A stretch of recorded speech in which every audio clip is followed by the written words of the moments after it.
Welcome to the Carols of Christmas. Each day leading up to Christmas, I talk about a particular Christmas carol, explaining some of its history and background, and then finally I'll sing a verse of it for you.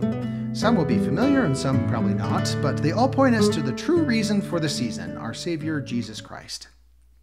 My name is Michael D. Young, and today I will be talking about the holly and the ivy. This is the episode for December 15th.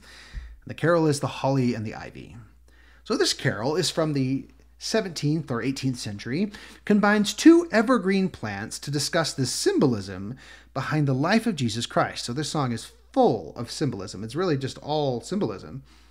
Holly and ivy plants were used as decorations during the winter months long before Christmas became a holiday due to their evergreen nature that shows endurance through cold, dark times. So even before they were used as Christmas symbols, other traditions were using them as well during the winter months.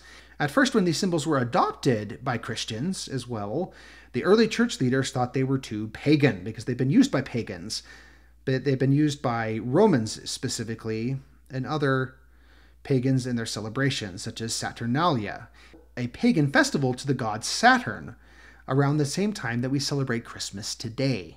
So there's some evidence that this was the festival that was adopted by the Christian church to become Christmas. So the carol takes what used to be pagan symbols and puts a new Christian symbolism in them. So there's in each verse it talks about a different part of these plants. So the holly's white flower is talked about. It shows Mary and Jesus' purity. The holly's red berries symbolize Christ's redeeming blood. The holly's sharp prickle is a reference to Christ's crown of thorns. The holly's bitter bark was a reference to the bitter drink given Christ on the cross, or perhaps the bitter suffering of the atonement. The evergreen nature of these plants points to the renewal of life through Jesus Christ. So what's funny about this, it's called The Holly and the Ivy, but then most of the song actually just talks about the holly. The ivy is only mentioned in the first stanza, which shows that it was a holdover from an earlier song. And this song was called The Contest of the Holly and the Ivy, which was actually a song about a contest between men and women, holly being masculine and ivy being feminine. So holly and the ivy, a masculine symbol and a feminine symbol.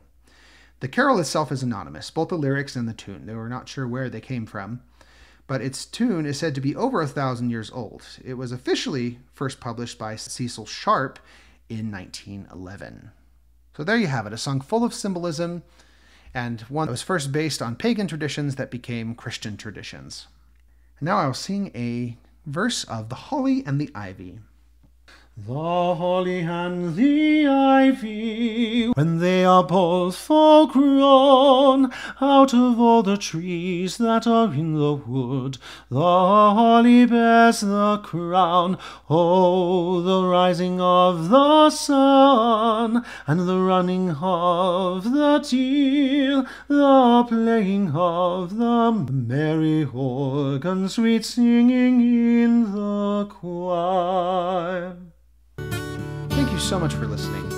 Merry Christmas, and may God bless us, everyone.